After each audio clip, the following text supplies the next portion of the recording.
आगामी स्थानिक स्वराज्य संस्थांच्या निवडणुकीमध्ये गडचिरोलीमध्ये राष्ट्रवादीच्या धर्मराव बाबा आत्राम यांनी एकला चलोचा नारा दिलाय। गडचिरोलीमध्ये आम्हाला महायुतीची गरज नाही, स्थानिक स्वराज्य संस्थांच्या निवडणुका स्वबळावरच लढणार आणि एक हाती सत्ता आणणार असा त्यांनी भाजपला इशारा दिलेला आहे। दरम्यान ही टीका करण्याची वेळ नसून एकत्र लढण्याची वेळ आहे अशी प्रतिक्रिया महसूल मंत्री चंद्रशेखर बावनकुळे यांनी दिली आहे।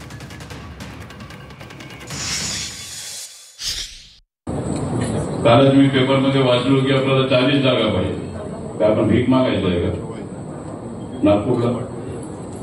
आपल्यामध्ये दम असेल तर आपण लढायचं।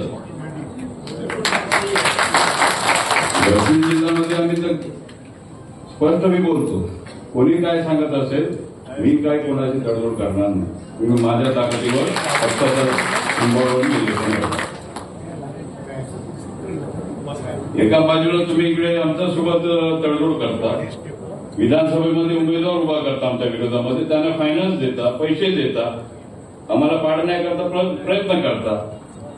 त्याच्या अगोदर इलेक्शनमध्ये काँग्रेस उभा युती, काँग्रेसचा उमेदवार सिंबॉल घेऊन उभा राहतो माझ्या विरोधात, मला पाडण्याकरता प्रयत्न करतात, परंतु त्यांना पाडता आला नाही। बीजेपीने प्रयत्न केला, काँग्रेसने प्रयत्न केला, सगळ्यांनी प्रयत्न केला। सर्वांनी इमानदारीने काम केलं आहे। 288 आमदार निवडून आणण्याकरता आम्ही जीवाचं रान केलं आहे। माननीय धर्मराव बाबा आत्राम साहेबांना सुद्धा निवडून आणण्याकरता मी सुद्धा 2 बैठका घेतलेल्या आहे। त्यामुळे मला असं वाटतं आज ते दिवस नाही आहे, यांनी काम केलं नाही, त्यांनी काम केलं नाही, आत्ता दिवस आहे महायुतीच्या सरकारच्या माध्यमातून 14 कोटी जनतेच्या अपेक्षा ज्या या सरकारशी आहे त्या पूर्ण करणे। आता टीका टिप्पणीचे दिवस नाही, आता आरोप प्रत्यारोपाचे दिवस नाही,